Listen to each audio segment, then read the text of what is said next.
warmly welcome you all to today's FDP session on responsible AI in cybersecurity. We are very happy to have with us Mr. Shubham Dumbre, founder of Delta the Innovators Mumbai. He is a well-known AI educator, TEDx speaker, IIT trainer, and a researcher. He has trained more than 1 lakh learners, worked with many top institutes like IIT Bombay, and also guided government officials on using AI to improve their work. His sessions are known for being practical, easy to understand, and very inspiring. Sir, we are delighted to have you with us today. Let us all give him a warm welcome as he begins this insightful session. Please, sir. Thank you so much, ma'am. Thank you, everyone. Hello. Good morning, everyone. So, I am very excited to get started with our today's session. And the topic is also fantastic. It's around responsible AI in cybersecurity. So, first of all, thank you, everyone, for having me here. And I would just share my screen and would like to get started with what I have today to discuss upon. Yes. So, I suppose you can see my screen clearly. If yes, please confirm. Yes, sir. Okay. Thank you. So today we have a very interesting topic to talk upon, that is responsible AI. Now I have deep dived into this particular topic because I happen to write a book around this, which is titled as Innovate with Responsible Artificial Intelligence. So this is a very important paradigm. Today we all are exploring AI, its like use cases. We are also happy to see that AI is able to generate art, it is able to generate so much of text and multimodal content. But again, like with the benefits, there is also a flip side to it in terms of cyber security, because we need to understand that there is an increasing challenge in regards to the threats, in regards to the challenges which cyber security poses against us. So today our core idea here is to discuss about how can we build trust, awareness, and human-centered digital ecosystems. So in central the idea for today's discussion is like how can we build such systems which can be trusted by humans and which can also have the advanced capabilities powered by AI. So that is the general idea for today's session. So I would like to firstly ask all of you, like how many of you are making use of AI in your regular workflow these days? Like which all tools are you currently utilizing? So would like you all to respond in the chat section. That would be much more interactive. So which AI tools are regularly like in your workflow? Maybe ChatGPT, Gemini. Yes. Okay. So ChatGPT is what I see. Okay. So by any chance, like, did you get to explore like what are the security policies they follow? Like, are you on the free version or maybe on the paid version of it? Help me understand that. Yes, ChatGPT Canvas. Yes, true. On the free version, right? Now, one important point which I want to share with all of you. I am currently on ChatGPT, and this is the official website from OpenAI. This is the link, OpenAI Security and Privacy. So here, if you see, like the free data, what we are generally utilizing, like the free version, this data can be used for training the models. This is what you could say, like many AI models are currently stating that if you are using the free versions, we might use your data for training our AI models. So how many of you are already aware of this part? Like ChatGPT in the free version, whatever you are discussing with ChatGPT or Gemini, they state in their privacy policy. If you visit any of these websites, right, like the OpenAI's website or Claude is another tool. So Claude has Anthropic's Trust Center, right? So you can see again Gemini has got its privacy and terms. Then Perplexity is another popular tool. So each of these websites, which we generally use for our AI usage, generative AI websites, they state it upfront that we might use your data if you're on a free version for training our models so that our models can improve over time. So are you guys aware of this fact? If yes, please write yes. If no, you can write no. And I can share you these links as well, like where you will figure out that each of these models have got their like security layers, once you upgrade to their paid plans. So there is SOC 2, ISO, different like versions. Then again, you say CSA, HIPAA. All these are different compliance and security frameworks which are applicable only when you go for the paid versions. So if you even see on OpenAI's website, you would see this is supported in the enterprise plans. And that is where it is very important for us to understand that when we are utilizing any AI tool, irrespective of whether it is free or whether you have some limited credits to it, the data that we are currently using might be used for training the model, and that is where we need to understand like how can we make use of AI responsibly so that we get the best out of it, of course, but also don't lose our security, don't lose our privacy. If you guys are agreeing with me, please write yes in the chat section so that I also get that yes, we all are aligned on the same page. Yes. So on the free version, please do not use any confidential interactions or any business interactions. Don't do that because free versions are being used for training the models. And it is very important that you use free versions for just testing purpose, but at least upgrade to the paid tier and see like for every model. If you, let's say, if you go on Claude, you see there is an upgrade button, or you can see here that they are sharing that there is more safety, there is more like safety layer which is associated with it. Same with OpenAI's chat GPT. So they have developed these resources for our understanding, but we generally make use of the interfaces only. We don't deep dive into the security aspects, and it is super important for us as technologists, us as like the leaders in the training spectrum, that we are aware that okay, if we are utilizing these tools might utilize it and then hyper personalize our experience, can get back to us, right? Now another important thing which I want to ask all of you, have you ever tried creating a Ghibli image, the Ghibli image or the nano banana trend? Ghibli image was being created on chat GPT while nano banana trend came up on Google Gemini. So did you try it doing any time? I would like to get yes if you did it, no if you didn't.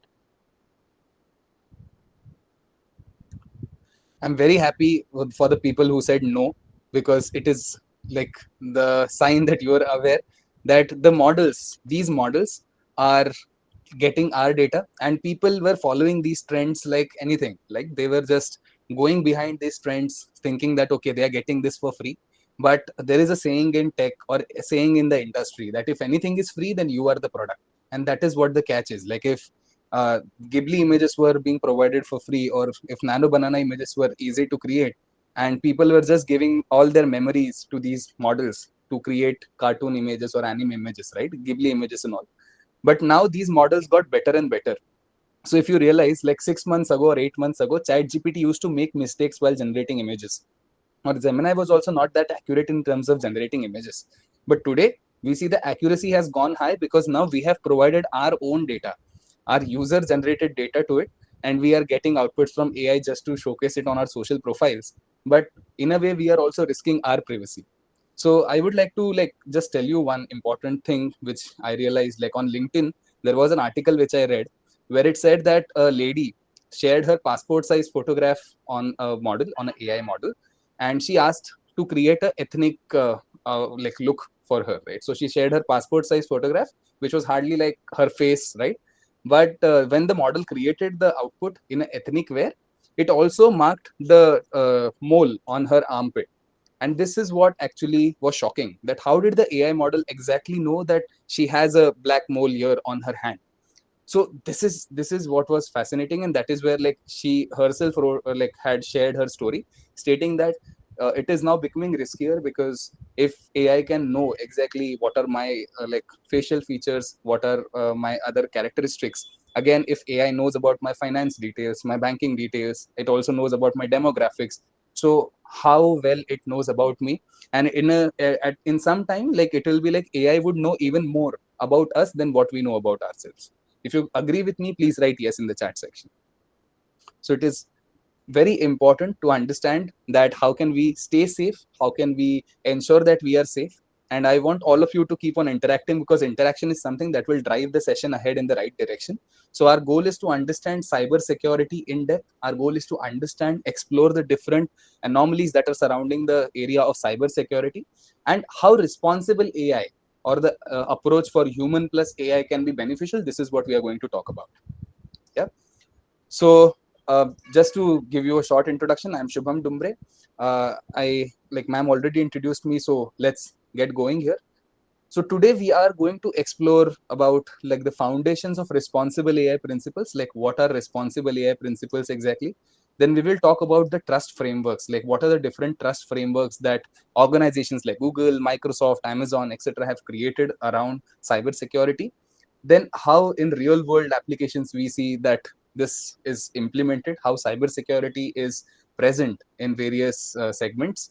Then we'll also explore the security challenges, what are the security challenges, and finally we'll look at the human centered design, a design approach that can accommodate humans along with AI in terms of cybersecurity, in terms of cyber safety. So if in between you have any questions, please feel free to ask those in the chat section. I will have my attention here as well, but I'll get started with the concepts now. So first and foremost, primary question, what exactly is responsible AI? Right? So what is responsible AI in cybersecurity? AI, we all know it is artificial intelligence, but AI can also be all inclusive, right? And responsible AI, it simply means that developing AI in such a way that it is ethical, it is transparent, accountable, and aligned with human values. So, coming back simply to the concept again, like how many of you appreciate when an AI model gives you the reasoning, like how it figured out the solution? Do you like the approach of giving out the reasoning when an AI model tells you that I thought about this, like figured this out, and then I came to this conclusion, right? And which, like, if I tell you, like, amongst the models which I currently have on my screen from Chat GPT, Claude, then Gemini, and Perplexity, Perplexity is good in terms of giving the reasoning aspect. Again, China had launched a model by the name DeepSeek, which had amazing capability of giving the reasoning aspect. And once DeepSeek came out in the market, all other AI models also added this feature of giving reasoning out to everyone. So this terminology of AI models giving the reasoning out is known as explainable AI or XAI. So how many of you use Perplexity and trust Perplexity more compared to the other tools because of its explainability feature? Are you a Perplexity user? Perplexity is this tool. Perplexity. Okay, so I will show you one example, like maybe if you have any topic in your mind which you want to explore, I will show you the comparison why Perplexity performs better compared to the other models. So one simple idea is like, let's say cyber security in AI is our topic. So let's say cyber security in AI. Okay, this is the same topic that I am picking up on Chat GPT. I am putting it on Claude as well and on Gemini as well. Okay. Now, if you see, all these have like Canvas, guided learning, image, deep research, and all, right? But if I am not activating anything on any tool, I'm just keeping it as it is, and I start the search. So I have not turned on any special feature. I'm just saying cyber security in AI, and I do the same on Perplexity.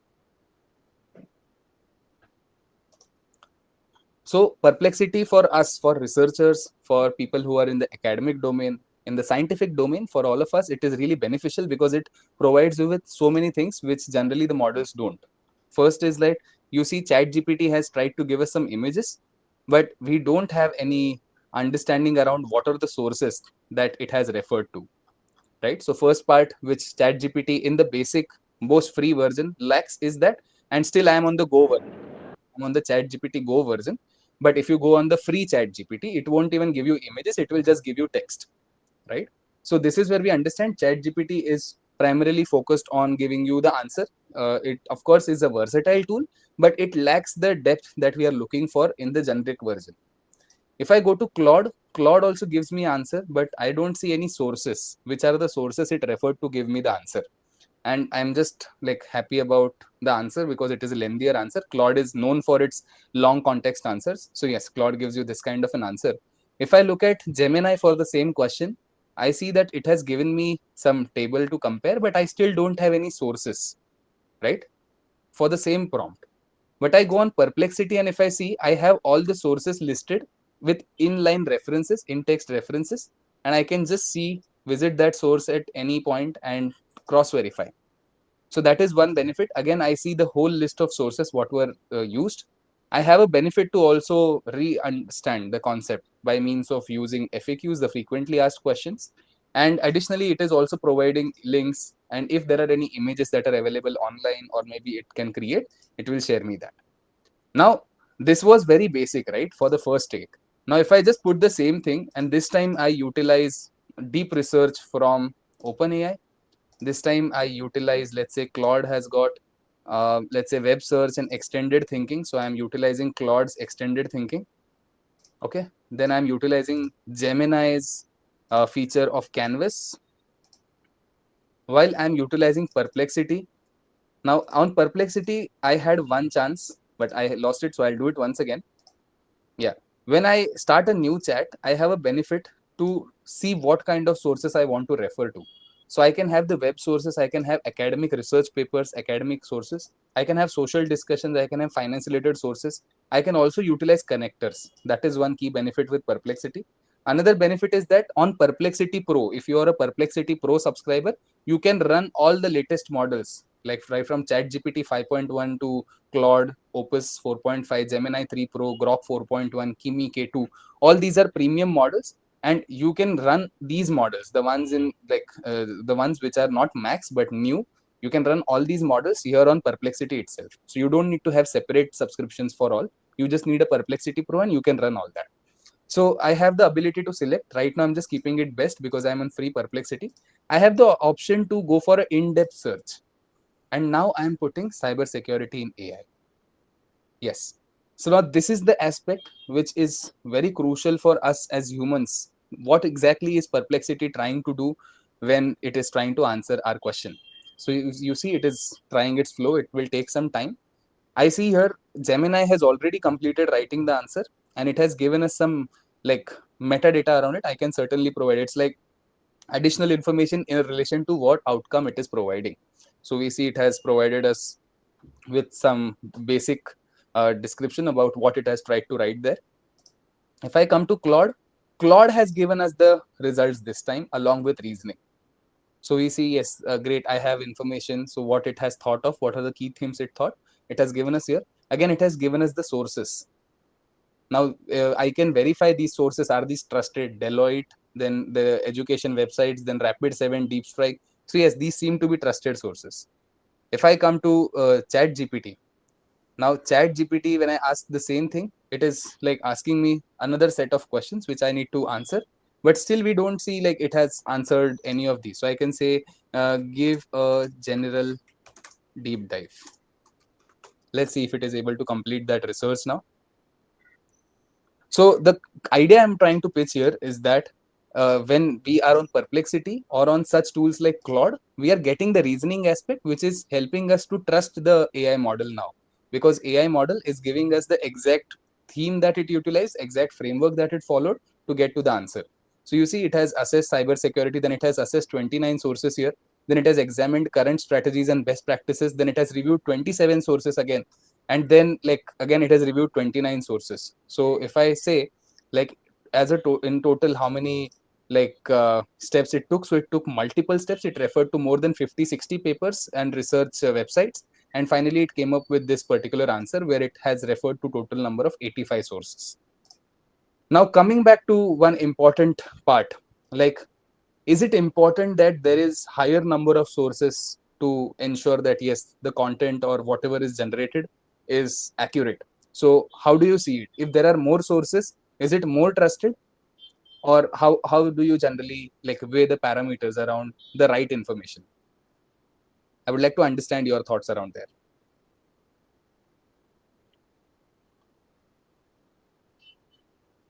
Yeah, so more sources is more trust. Is that what we are aligned towards? Because I differ on this opinion. That's why. So I would like to understand what are your thought processes around it. Is it the thing that if there are more sources, it is better? Or is it better that there are relevant sources and you get the outcome? So relevant versus more.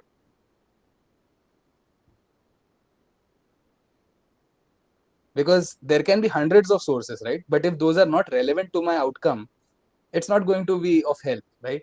Yes, relevance. So relevance matters. So now I need to verify whether these sources which Perplexity has given me or which it has referred, are these actually required? Are 85 sources required to craft this answer? Or are the 10 sources which Claude referred to, were these enough to give me the answer? So now this depends on our human understanding. This depends on our particular, you say, grasp, like whether it is effective to have relevant sources or whether it is effective to have all kinds of sources which have that topic. So now I come back to you all and ask you, let's say you want to research on any topic, and today is the age of misinformation. Honestly, please quote me here that today is the age of misinformation. Today is not the age of information. There are hundreds and thousands of fake information sources which are available online, and we need to ensure that we are following the right ones, the relevant ones, because if we tend to follow the irrelevant one or outdated one, or let's say any fake one, it might lead to wrong conclusions. That is why I'm iterating on this aspect. So I want to ask all of you, like, what would be the approach that you would take to verify the credentials, verify the credibility of the sources you are referring to? So I showed you two examples, right? There are 85 sources here on one side, which Perplexity gave for the same question, while this Claude, which is known for long context answers, this is given, or this has referred to only 10 sources. So now, how would you verify that, okay, these are relevant sources and these are not? Any ideas or any workflow techniques which you feel can be relevant to avoid misinformation, focus on relevant sources only, and get our things done? I'm awaiting your responses in the chat. Any ideas, any thoughts? One way to do it is like you just click on these websites, just check. Okay, Deloitte seems to be a trusted source. It has referred to Deloitte's cybersecurity report.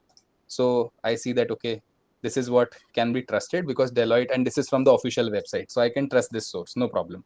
Then let's say I come to this another blog, which is again from .edu. So it seems to be a trusted one. And yeah, so this is where I see all these sources which Claude has given us are focused, are relevant, are focused on the context that we want it to answer for. While when I go to Perplexity, now what Perplexity did, it also referred to different sources like journals and all. Now, have you heard of this journal before? I want to ask you. Yes, manual checking is the answer to it, but have you heard of this journal before? Have you seen this journal before? Or do you trust this like IEEE or some other popular journals? This is the journal which Perplexity referred to. Then there's another web source which Perplexity has given us, that is like still loading, so I don't see the credibility aspect around it. Then there is some you say a support provider, someone who has created their website and it has taken the content from this website. Again, we see Nvidia. Yes, Nvidia can be trusted. So ARXIV, yes, we can see that, okay, this is a paper. And if we look at the aspects, it seems fine. We'll have to still open the paper and see whether it is actually matching the theme we are looking for, right? But the point I'm trying to make here is that you see this kind of a website, anybody can create it, right? And they can write content of their choice. It can be a biased content. It can have, let's say, some sort of like not all round understanding but specific understanding towards some key concepts, right? And it might be in favor of some, it might not be in favor of some. So there will be bias, right? And if there is bias in your decision making just because of the sources which you referred to are biased or not relevant, then it is going to create a challenge for your research methodology. That is going to become a challenge in terms of your decision making. I hope you all are relating to what I'm trying to say. If yes, please write yes in the chat section. So the simple point that I'm trying to make here is that we have to verify the credibility of our sources, and it is of paramount importance. Even if there are less number of sources, it is fine. But if we need to have actual answer for our decision making, we need to have good answer for our decision making, which has stronger foundations. We need to verify the credibility of our sources, no matter what is the number of sources. So AI can make mistakes. AI can feed you misinformation. It can be biased. It can give you, it can show that it knows the answer, but it actually might not know the answer. It will refer to the web sources, which we don't know whether all web sources are trusted or not. And that is where it is very important for us that we don't blindly follow the information that we see online. We need to take measures as academicians, as all of us being into the industry. It is important for us to ensure that we are following the best practices in cybersecurity so that we and people around us become aware of this and proceed further. Yes. So now we understood like basically like why responsible AI is important, because in this age of information, misinformation can spread at a faster pace compared to the right information. And that is where responsible AI is advocating that it is important to make use of information in the right manner by means of verifying the credentials, credibility, validity of the sources. And it is important to see in cybersecurity context, it responsible AI is assuring that automated threat detection, response systems, and security algorithms operate fairly without bias, maintain user privacy, and also keep humans involved in critical decisions. So I'll give you a quick example of how, like, I won't name the company, but an organization was using ATS system, an applicant tracking system, to hire candidates. Now, this system was AI powered, and the model on which it was trained was a biased model because it only had US people's data. And now the organization wanted to hire talent across the globe. Okay, so the goal was to hire people across the globe. While the organization was utilizing this software, they initially did not know that the data on which it is trained is biased data. So what happened, that the AI system was systematically like excluding people from other countries. It was only selecting people from the US and like regions which are from the US. So can anybody help me understand why has it happened? Why did this happen? Can you share your thoughts around this? Like the ATS system was systematically rejecting all other countries, candidates from other countries, but it was only accepting US candidates. If you can just pass it there, yeah, in the chat section. So the model in which it was trained, this model was basically like with US candidate data first. Secondly, this model was only accepting male candidates. Now, I would like to understand your thoughts. Why was the system performing in this manner? What was the vulnerability there? What was the challenge there? If you are writing, please type it in the chat section. So this hiring system was rejecting candidates from other countries first, and second was it was only accepting male candidates, even that too from the US region, not from other countries. So these were the two challenges which were identified. Now, what is the challenge you feel here, or what can you sense here from this particular case study? Do you think that the because the data on which it was trained was for US candidates, it only knew characteristics about US people, it only knew the demographics of US candidates, and other candidates were like not matching to the criteria what the training data was, and that's why it was systematically rejecting it? If you agree with it, please write yes. It was rejecting it just because it did not have the relevant data to compare across the globe. It only had data to a specific region, and that's why it was only favoring people or like candidates from that specific region. Yes, that was the first challenge.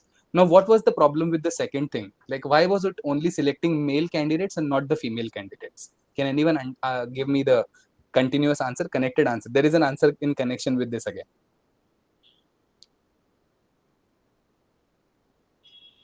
So I'll just brief it for you. You can write yes or no in the chat. Do you think generally like the data on which it was trained, that data had like trends where male candidates were selected more compared to female candidates, and that is why the same thing was what model was applying? Yes, exactly, ma'am. So the model was applying the same thing here, because the data, the training data, what it was trained upon, it showed the trend that okay, there are 80-90% male candidates and 15-20% female candidates who are hired. So the same thing was what was replicated by the model, and it became the model's behavior. And then like this was not identified initially. So the company like took its hiring decisions based on this software, and it like led to a lot of challenges for the organization. Later, like different boards and committees came in picture, and they even penalized the organization for this activity. So This is where I want to help you understand that systems can perform wrong, systems can go wrong because the training data on which it was trained, the data on which it was supposed to function properly, the data was not accurate, the data quality was not accurate, not appropriate for that particular scenario. And hence it is important for us to understand that the systems that we are following, we also need to understand how are these systems functioning from the back end, how are these systems functioning internally, so that we can figure out whether there are any anomalies and whether there are any challenges. Because if we don't know what is the mechanism that they are following to solve a mathematical expression, or what are the decision that they are taking in order to help us in deciding what to do next, then today it's okay, we are at the very initial level, but tomorrow in the coming times we are becoming more and more reliant on AI. I see people writing their content nowadays completely using AI. I see people generating content using AI, right? So today we are just at the big initial stages, but tomorrow when we are completely reliant on it, when we see nowadays that many people have already started becoming completely reliant on it, it is very important for us to understand that transparency is super important. Ethical use of AI is again important. In academia we see many times students try to use AI to write their assignments. Students try to make use of different AI tools to fast track their presentations. Yes, so this is one key aspect which I would like to ask you all. So, how do you approach such cases when you see a student has made use of AI for completing the task? So, what is your general approach towards it? Would like to see your responses in the chat section. So, let's say you see some student has made use of AI to write a essay or maybe the answers or the assignments that you generally give. So, how do you approach that case?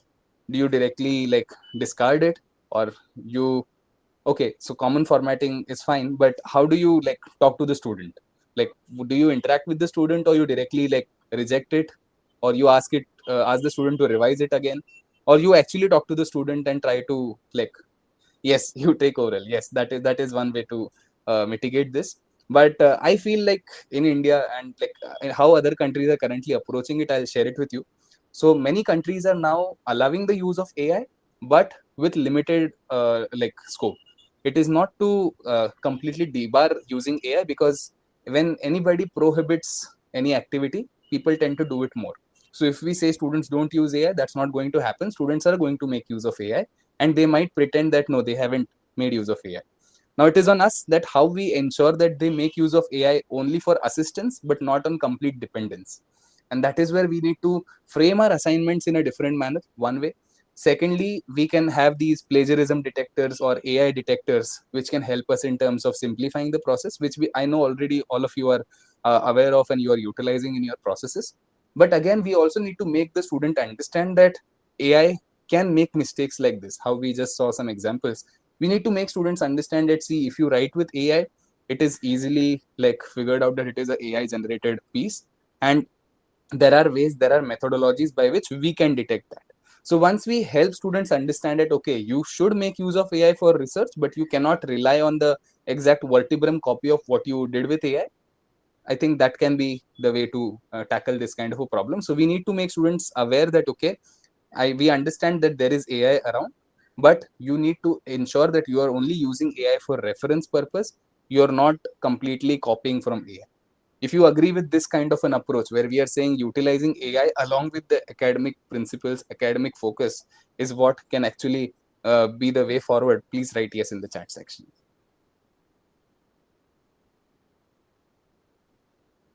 So I could say it is human plus AI collaboration, or you say student plus AI collaboration, where there will be more areas to explore, more dimensions to explore, and that is what I want to pitch here amongst all of you.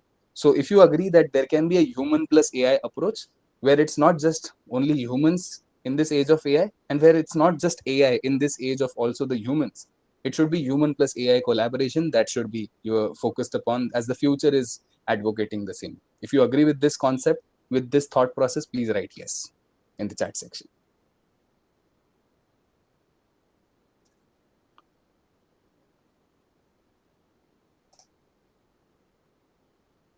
If there are any differing opinions, please, I would like to take those as well. Yes, I see one yes. What about others?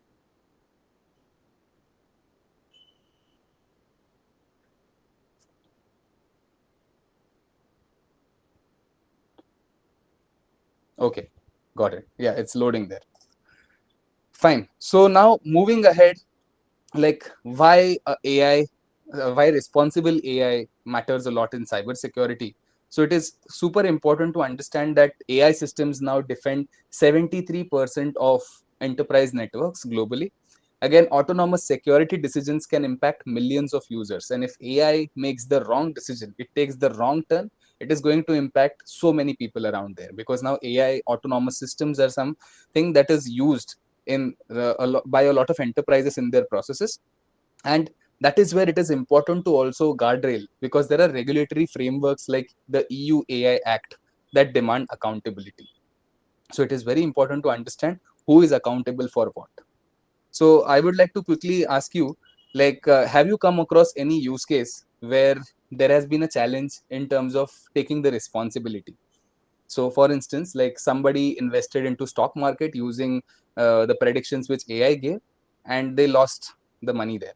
Or maybe someone tried to create something out of AI from AI, and they shared it across, but they faced intellectual property challenges. So anything of this sort that you have come across in your journeys, maybe?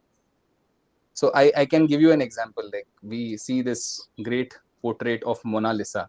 I suppose you all are aware of this amazing portrait of the Mona Lisa. Yes, you all are aware of this Mona Lisa portrait,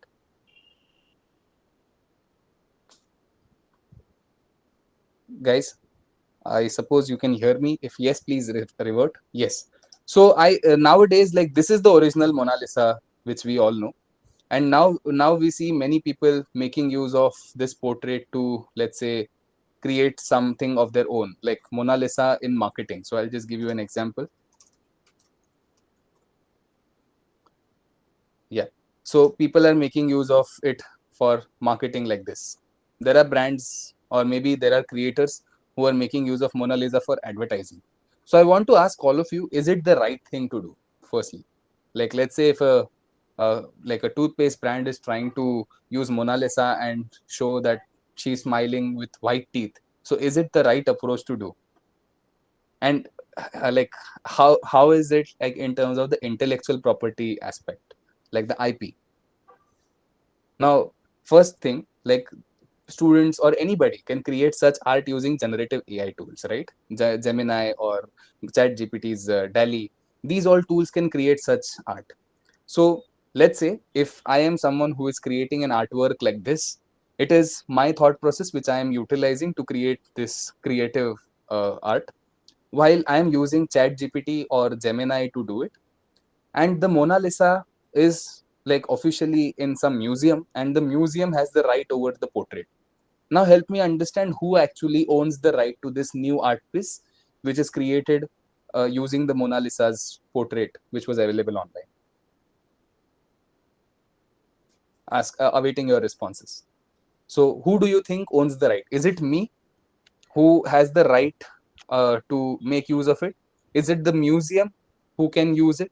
Or is it AI companies who are allowing us to create such artwork like Gemini or Chat GPT? So who do you think has the rights to make use of this kind of an artwork? That is a very important thin line around responsible AI, and that's what we are coming towards. So want to understand, who do you think has the intellectual property right to use it? Or is it like right of us to make use of such a artwork which is already reserved by the rights of the museum creator? Okay. But tomorrow the museum can come back to me saying that who did give you the permission to use our portrait? We have the rights to it. So how would we fight that then, ma'am? Now we are using free AI tool like ChatGPT or Gemini to create such an art. ChatGPT, Gemini always say that whatever you create using us, we are going to use it for our training purpose. Buy the rights. Now buying the rights, do you think it would be possible for every creator to buy the rights, sir? No, right? It is not possible. It is not feasible. Practically impossible to buy the rights always. So now this is the thin line that I want to iterate upon. That today we see such kind of creations happening where we feel that okay, it is nice for like creative purpose, but as soon as somebody tries to make a commercial use out of it, we don't know like who actually owns the rights to it. And that is where responsible AI plays an important role, because this is again like using someone else's information without their permission. So in a way it is privacy invasion, in a way we see that it is cyber invasion. And if the organization is not aware and we are making use of their logos, we are making use of their creations in our artwork without their permission, so definitely whoever is creating such kind of art for commercial use without the permission is going to face a lawsuit. And that is where we understand that in cyber security, in like it is very important to respect privacy. It is very important to ensure that we are in line with the safety principles, we are in line with the security principles. Because if we tend to even miss on any of these aspects, there are so many consequences that one can face. One important thing which I want to ask all of you, are you aware of the DPDP Act? If yes, please write yes. If no, you can write no. Do you know what is DPDP? Okay, no worries. I'll take you to that. That's why. We're awaiting some more responses. Are you aware of the DPDP Act?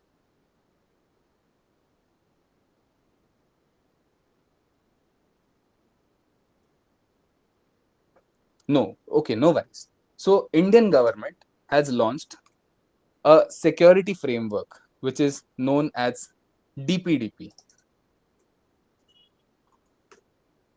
Okay.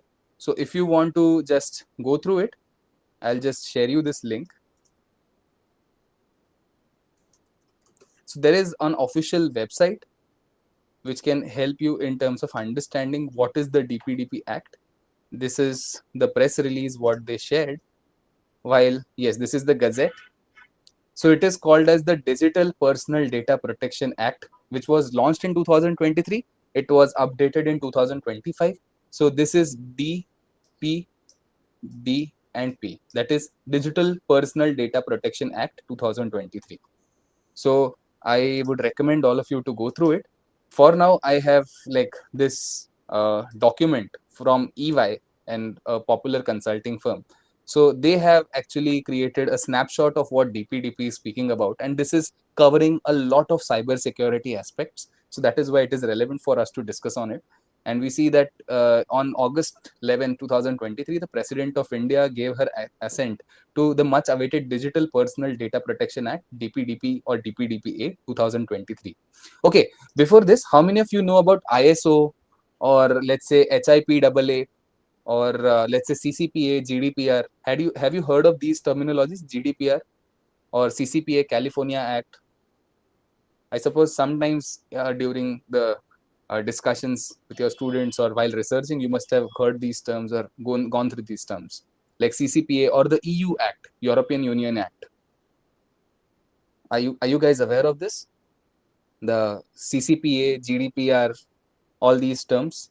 Okay, so these are all different cyber frameworks, or you say security frameworks, which are launched by various governments. So if I talk about GDPR, so it is General Data Protection Regulation, which is one law, just like how we saw DPDP. Then there is again CCPA, which is a act which is launched by California in order to safeguard data security, privacy, cyber security aspect.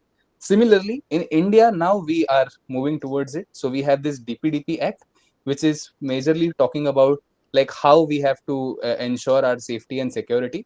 So what is this act exactly trying to say? If I have to tell you in simple words, this act is pointing out to a principle. I'm just sharing this link in the chat for your reference. You can open it on your end as well.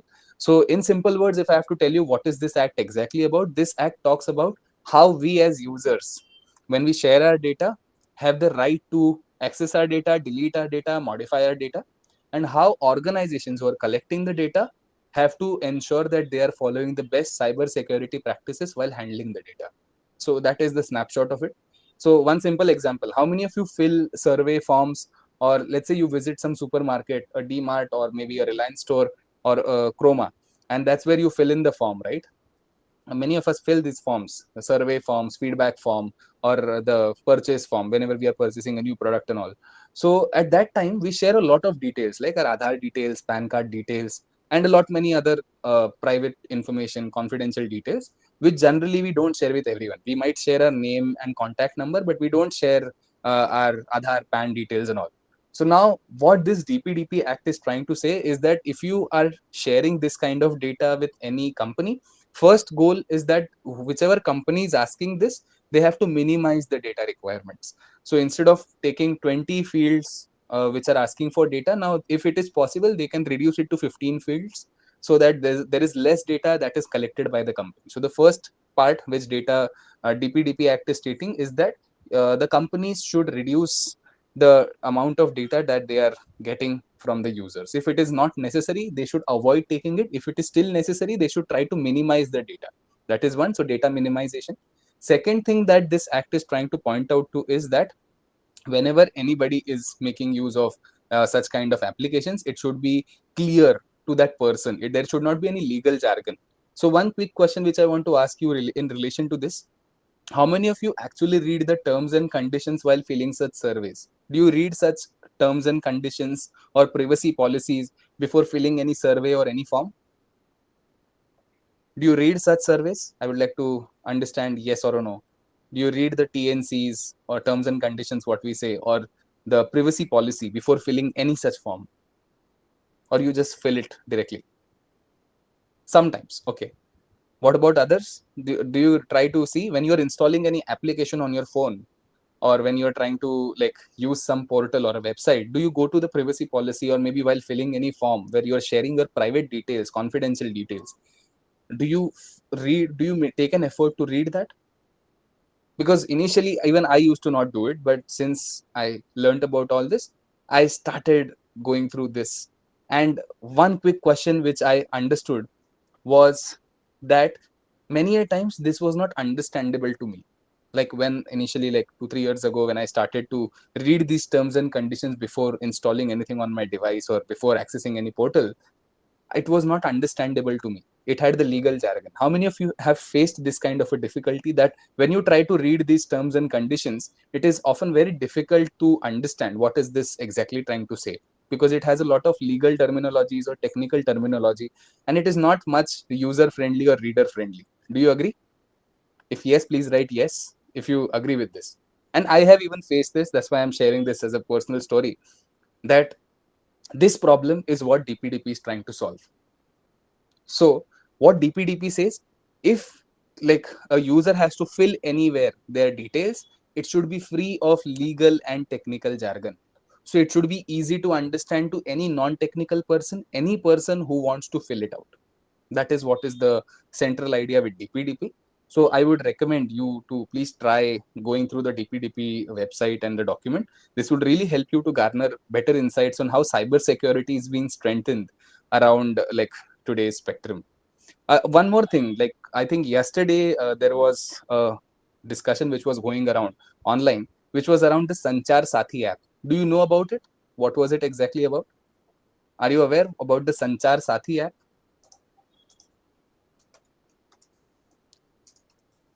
Yeah. So this is the Sanchar Sathi app which they have created, and this is to like avoid fraud, communications, and all. So by any chance you heard what happened yesterday? Initially, the government was trying to make this as a mandatory app on everyone's device, on everyone's phones. But later, after discussions with big companies like Apple and Samsung and all, they made it optional. But so I want to ask all of you from the academic perspective, and again from an industry perspective, from your understanding, would you like to have such an app on your device? Yes, there are various allegations, a lot of information which we see online, right? But I want to ask all of you, as a technical person, as someone who is into academia, who is so experienced, each one of you has amazing experience. So I want to ask all of you, will you be happy to have such kind of an app on your phone, like on your Apple phone or on your Samsung phone, on any Android or iOS phone? Would you be happy or would you be satisfied? Because personally, I won't be. So what about you all? No, right? Because we are not aware. How many of you know that if you go to the settings section of your mobile phone, you see there is a section called permissions. So do you, while installing the app, do you grant all the permissions unknowingly, or you actually make an effort to reduce the number of permissions which you grant? So do you take that effort to minimize the number of permissions you are granting? Even on WhatsApp, I don't share my location all the time, but I see some people just sharing allow location access all the time, right? Many of us do that, and we feel that who's going to track us, right? But I'll tell you a simple example. Like if you are keeping your location active all the time, it is the Google is tracking your activity there, and it knows that okay, these are the places that you visit, this is what is your like travel history, because you are using Google Maps. And if you are not turning off the settings to record your activities, it is going to track each and every activity that you do, even on your phones. How many times it has happened with you that you are searching for a pair of shoes online, or maybe a set of like some clothes or something online, and suddenly you start seeing those advertisements on your Facebook and Instagram? Has it happened with you? Like you are trying to search something on Google or like some other browser, and suddenly it starts coming up on your Facebook, Instagram, and all that. Okay, this is a discounted product. These are the shoes specially for you at a discounted price, right? This happens. This is hyper personalizations, and this is what is hyper personalization, where every activity that we do is now being tracked, is now being monitored. And now we say like we are aware that we are cyber secure, but in general, like if we look at the general consensus, we all are not even aware of the basic practices that we need to take. One simple thing which I would like to again share you from the cyber security perspective: if you go to the Facebook app, yes, delete your web ID. Correct. Correct, sir. So if you go to the Facebook app, there is a setting by the name of Facebook activity. Yeah. This is the setting that I would want you to check on the Facebook app. Now, I'm not logging into my Facebook here, but I'm just trying to show you. See, so Facebook has given you this control here, but if you are not turning it off, it can receive all the information about what all apps you are using.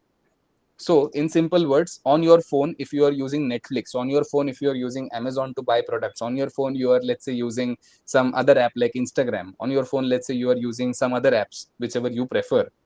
So, what all apps are you using apart from Facebook? This is what Facebook tracks, just to see where can it target its advertising so that it becomes like a very good advertising target for them. But do you think it is right of Facebook to do that?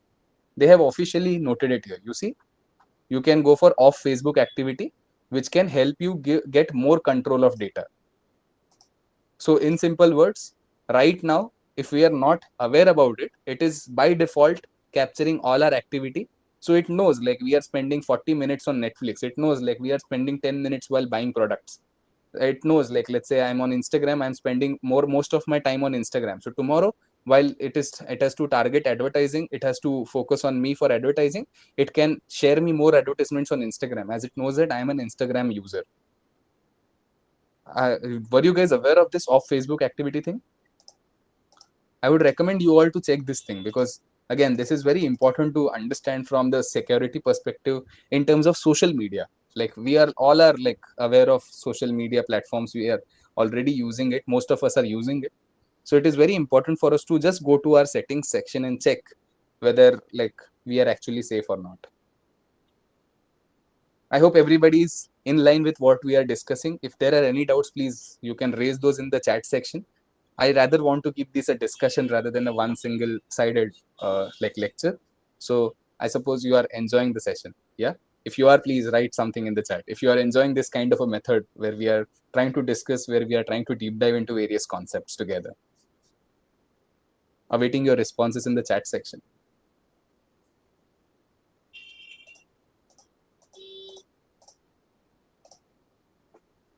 If anybody has any doubts, you can type it in the chat section. If you all are aligned, you can write yes in the chat section so that we can move ahead.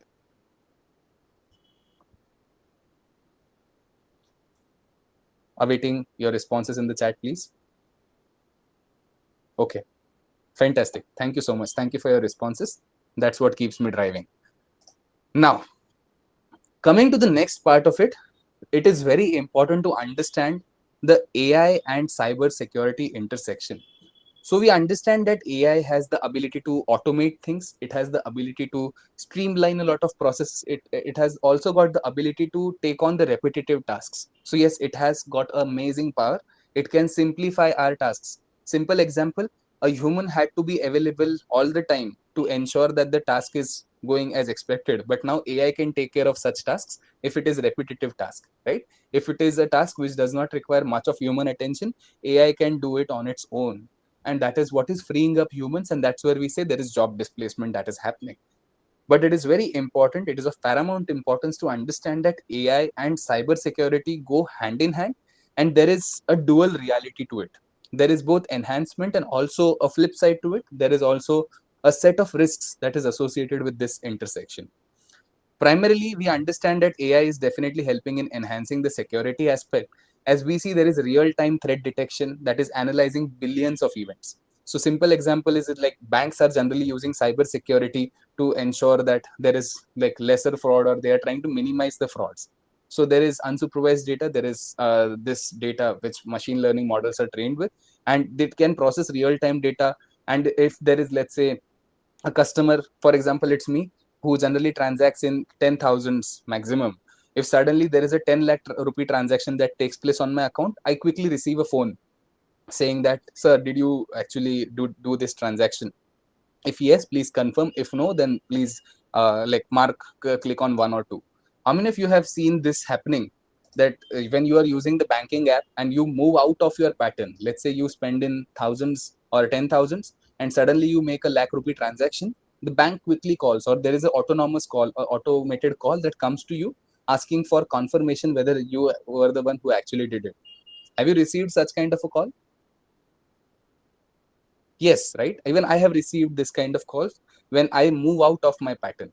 So this is where we understand that there are security mechanisms that are understanding the patterns, that understand that yes, there are different patterns that are followed.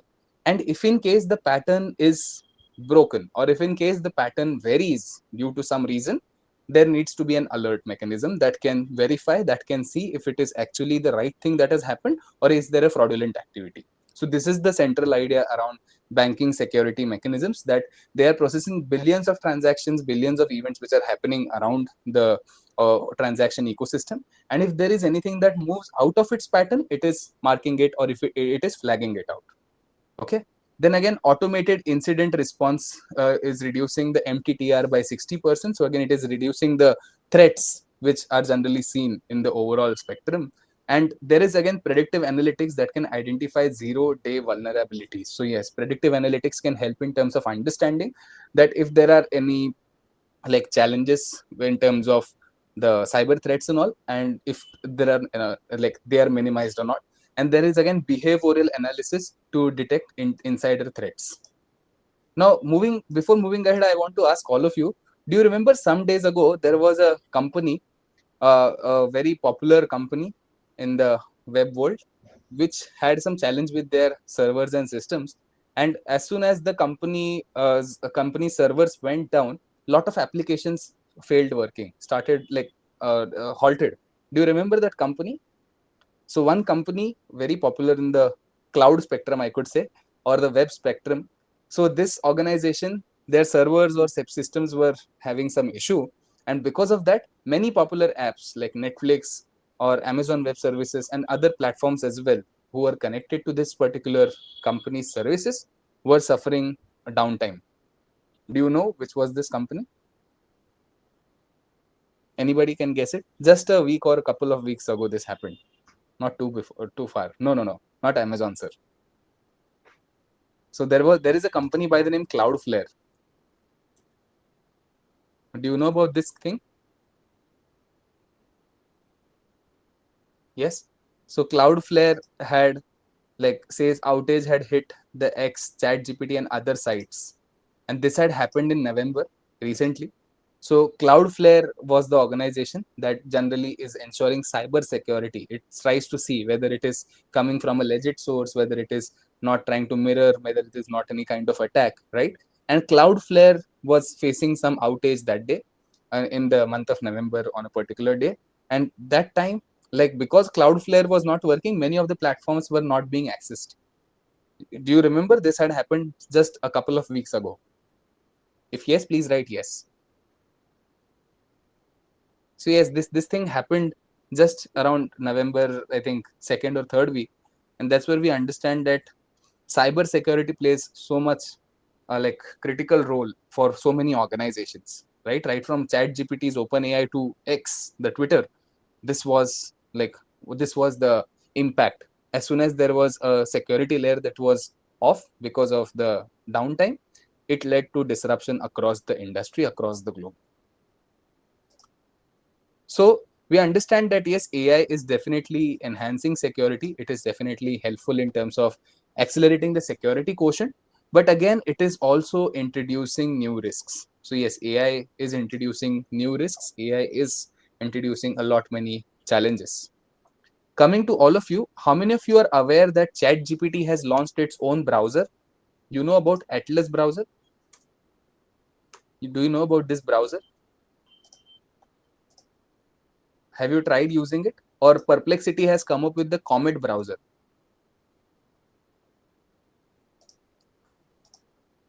Yes, right? Many of us have seen the advertisement somewhere or the other where ChatGPT is advocating about Atlas. This is generally right now available for Mac operating system, while Perplexity's Comet is now available for your Android phones as well. It also has web and again other operating system support. Now, what Comet is able to do is that it can autonomously perform actions on your behalf. Simple example, if you want to, let's say, analyze your emails and get a summary of all your emails, you don't need to go to your mailbox and then click on the AI icon. You just go to the Comet browser. You say, analyze my emails, help me understand how should I align my day to day. It will automatically go to your mailbox. It will see all the emails. It will try to understand the priorities. It will try to create a table around it, and it will give you the table to like understand it. Okay, this is what you need to do first. This is what you can take on ahead. This is one single use case. There are so many use cases that you can look at from Perplexity. It can translate, it can like organize, it can cover. So how we saw Perplexity can perform similarly, Comet can do so many activities. If let's say you want to purchase something online, so you just say that I need to purchase a chair for me. Let's say you want a good chair for your seating for your office. You just say that, it will automatically go to Amazon, try to look for the best chairs, and then also give you recommendations on these are the top three. You just select one. It will automatically, if you allow it to do that, it will automatically also utilize your credit card or debit card and make the payment. And yes, you will like then receive a notification stating that the order is done. So now coming to the cyber aspect again, do you think this is really beneficial or it is risky? Awaiting your response. If it is beneficial, you can write beneficial. If it is risky, you can write risky in the chat section now. So such kind of autonomous segments or such kind of autonomous applications. Yes, of course, this sound very well. This is very good because now you don't have to worry about the research part and all. AI can do it on its own. But is it safe to use it on your business systems, on your college systems, on your office systems and all? Do you think that? Because personally, if you ask me, I see it as a red flag because it has now got access to my browser. It has got access to my email. My email can contain a lot much of confidential information. You see, many a times on your emails, we have this note at the end stating that it is only intended to the user who it is sent to. Nobody else should access it and all. But now, if I am granting a AI browser or a AI model the access to make use of my information to help me organize it is of course like me opening the safety net, right? Many a times we have this habit of saving our passwords on Google Chrome, right? Many of us just click on the save button as soon as we enter the password for the first time or reset our password. Now, as soon as I'm granting the access to the browser to access anything on and everything on my system, it can even access my passwords, right? Do you agree with this part? So it is risky.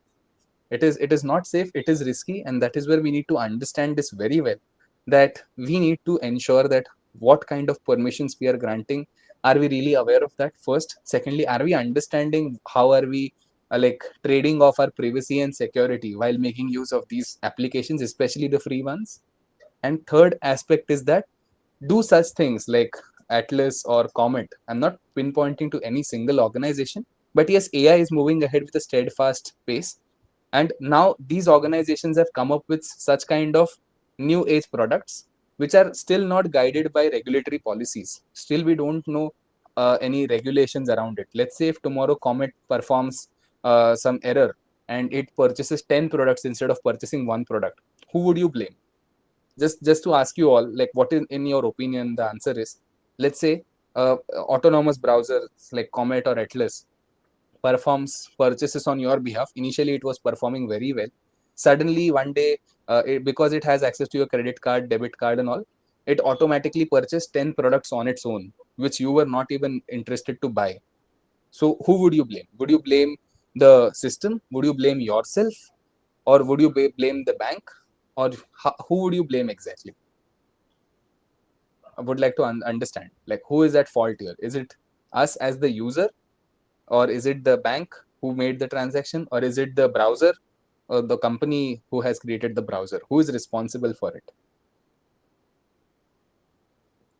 Yes, help me understand what are your thoughts around it. We cannot blame anyone because it is us, right, who gave it the right to access everything. And that is where the second key principle of cybersecurity comes into picture, AI security. And that is the thing what we term is accountability. So initially we talked about fairness, where fairness was primarily focused on avoiding discrimination, having the inclusivity quotient. While this is the principle of accountability, where we need to know who is accountable for the AI mistakes, right? If AI performs any mistakes, who is responsible for it? This needs to be clear. If this is not clear, then we are at a very risky stage. We are vulnerable, I could say. So accountability about who has what rights or who has got the right credentials and who should be held responsible for any mishaps or any shortcomings. This needs to be clear very much. Again, we talked initially about accuracy as well. So accuracy is another key principle in cybersecurity. If there is like wrong data, if there is not the correct data is not available, and if AI is trying to hallucinate, AI is trying to give you biased responses based on just the available sources which are already compromised, it is going to affect your decision making. So today, if let's say you want to buy a smartphone at a budget of 50,000 rupees, for instance, and you say, give me the best smartphone examples which I should buy, and if ChatGPT or Perplexity gives you only some examples of Android phones, but you were interested in an iPhone, so it is like going to give you Android phone examples only because it is only looking at the sources which are pointing out to Androids. Or maybe it is only looking out to the sources which the organizations, like the ones who have built it in the design. If they are someone who are not liking the other organizations products, or if they are someone who are creating data sources which are discriminatory, it is going to affect your accuracy of the result. It is going to compromise your result, and that is where your decisions will also get compromised. So yes, in cybersecurity, accuracy, very important aspect. Then second, we saw fairness, critical, very important, of paramount importance. Then we now talked about the accountability aspect, which is again super important. We need to know who is responsible if AI performs in the wrong manner. We need to know if AI fails, who should be held responsible. If everybody agrees with these principles with me here, please write yes in the chat section. Yes, fantastic. So, yes, talking about the different kinds of attacks, what newer risks have come up. So, yes, there are adversarial attacks that are manipulating AI decision making. So, we nowadays see there are so many newer kinds of attacks, adversarial attacks, which are like compromising the AI decision making process. Yes. Then again, there is data poisoning. So, data is poisoned in simple words. It is like it is compromising the model integrity because data is now not as expected.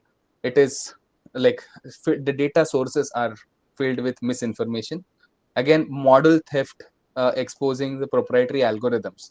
So yes, that is again another key challenge. Proprietary intellectual property, these are very big concerns that we need to understand now in the age of AI. And yes, there is again amplified bias that is leading to discriminatory outcomes. So we need to understand that yes, bias, hallucination, fabrications, All these terminologies are present with AI is not perfect, it will make mistakes. Provided the data quality is compromised, it is going to lead you to wrong directions. Hence it is important to ensure the data sources credibility, validity of the sources. Yes. And what are the core principles of responsible AI? If I have to just iterate on the core principles of responsible AI, the first principle is fairness, which we already talked with some good case studies.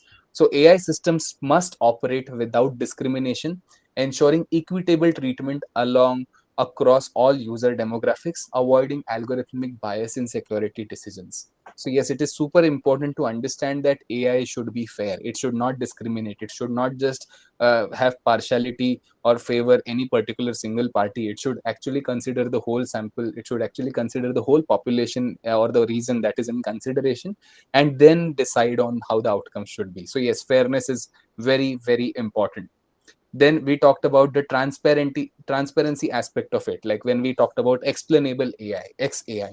So we understand that yes, in safety, in understanding, in ensuring that we are actually sharing our data with the right system, and the system is also processing it in the right manner while being cyber aware, it is important to see and understand that whether the systems are transparent or not, whether they are open to share their like thought process or the workflows that they are following. So security algorithms should be explainable with clear documentation of how AI models make decisions and what data they use. So it is super important to understand whether the AI models or the solutions that we are using, irrespective of whether it is AI powered or not, if it is a SaaS solution, if it is a cyber solution. So what is the process flow that it is following? It needs to be understood well. That is the quotient of transparency. Then we talk about accountability. As we just discussed some time ago, organizations must establish clear ownership and responsibility for AI outcomes, including security failures and false positives.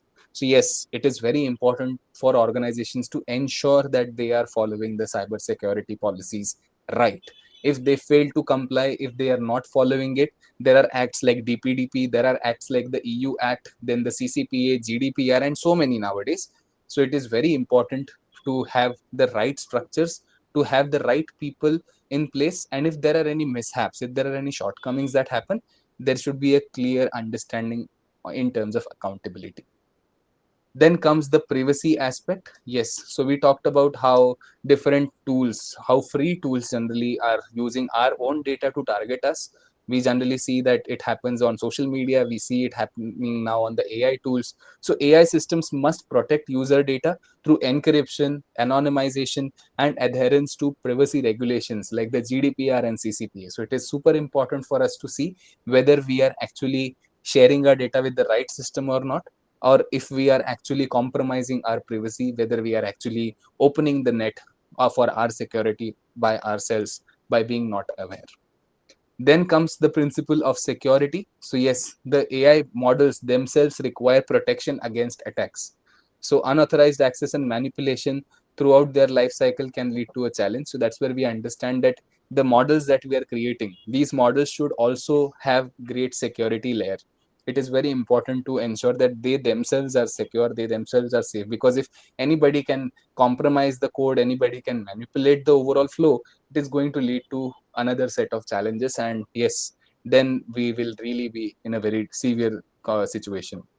And finally, human agency, that is human intervention, human supervision is super, super important. So humans must remain in control of critical security decisions, with AI serving as an augmentation tool rather than the replacement. So yes, humans have to be in the loop, and that is the only way, and that is the actual pathway to responsible AI.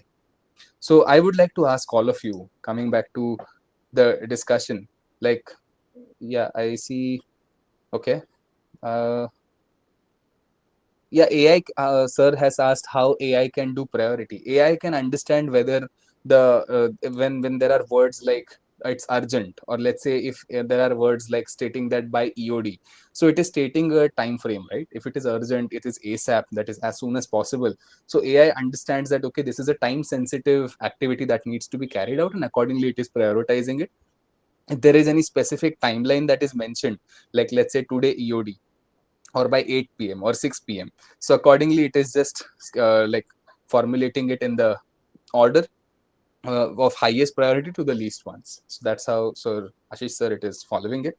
And yeah, okay, rest are the discussions. So I want to ask all of you, how many of you have the same password across all different social media platforms and all? So are you someone who has the same password? Yes, ma'am, I'll come to that part. Yeah. Do you have the same password across everything? If yes, please, it is my humble request to all of you, don't have the same password across all your systems. Please change it. I want to just give it as a very important thought. Okay, 3D password, okay.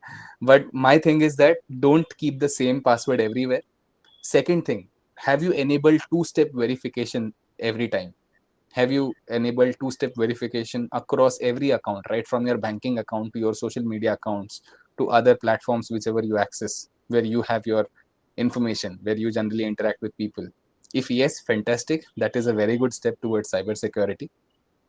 Yes, apart from that, let's say for some reason, I hope that does not happen with you anytime, but you tend to lose your phone at any point. So how is it that you will safeguard your data? Let's say due to some reason you tend to lose your phone, maybe you lost your phone while traveling or anything of that sort. How will you ensure that you uh, are safe, or maybe your data at least is deleted from the device which is lost? Any thoughts on that aspect? Because it is again a very core important area to understand around cyber security, right? Like we generally you make use of so many cyber devices. So if let's say by chance we lose our device, or our device is broken, or like now we don't know like whether it will work or not, so how will you do that?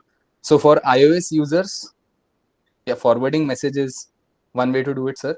But practically speaking, if you don't have your phone, it is lost somewhere maybe. So if for iOS users, there is a setting on the iCloud to delete your iPhone remotely, erase your iPhone remotely. So that is the way forward to it.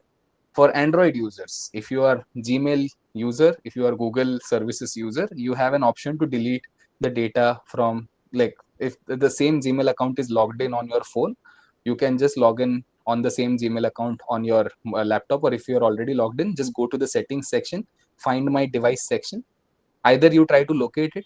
If it is not possible, just turn on the setting to delete data whenever it is turned on. So that's how it is another measure to ensure you're safe. Another important tip from the cyber security aspect: 1930. This is the helpline number if in case at any time you meet with any cyber challenge. So 1930 is the helpline for cyber security. Again, there are so many different cells, cyber cells and all, which have been established at various locations. So you can definitely like connect with them, understand more about how they are trying to implement what is in theory into application. And yes, but this is also, yes, right, sir. Yes, it is known to attackers who have stolen.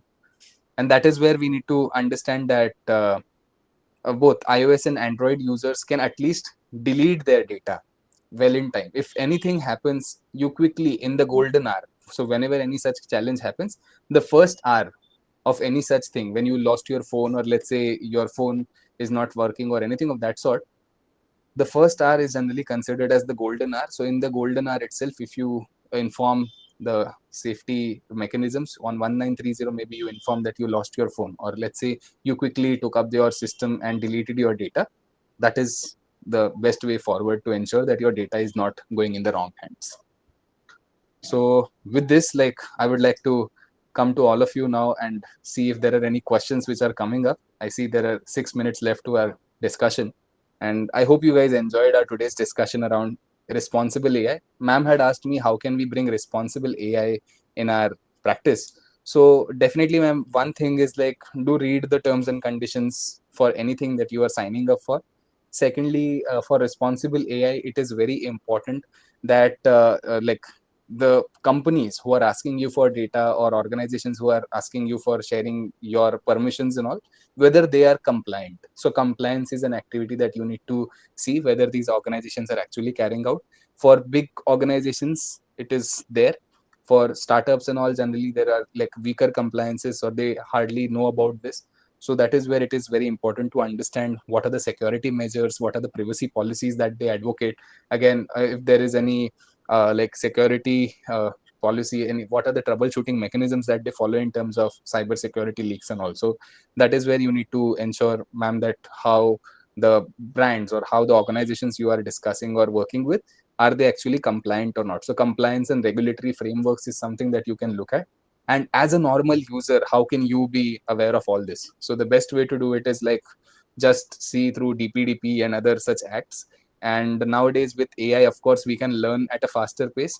So just keep an update around like what all is happening in the cyber spectrum, because in today's age of information, I'm again reiterating, today it is not the age where like the thing is about information.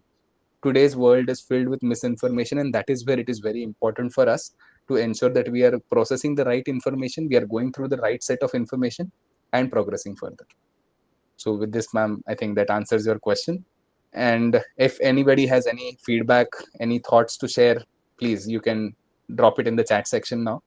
It was fantastic to discuss on so many topics today, and I suppose you all also enjoyed the session. So awaiting your feedback or responses in the chat section.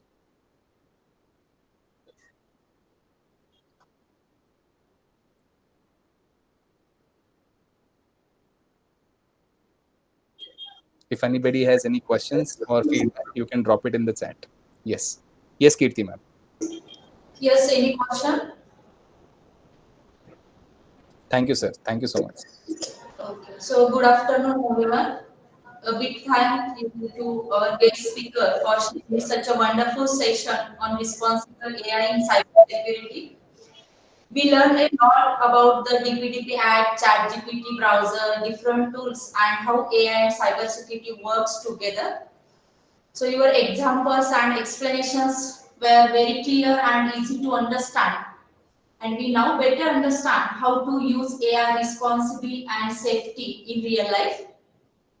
So, on behalf of all of us, I sincerely thank you for your time, knowledge, and guidance. And your session was very inspiring and helpful. Thank you once again. Thank you, ma'am. Thank you so much for your kind words. And thank you, everyone, for having me here. Yes, thank you.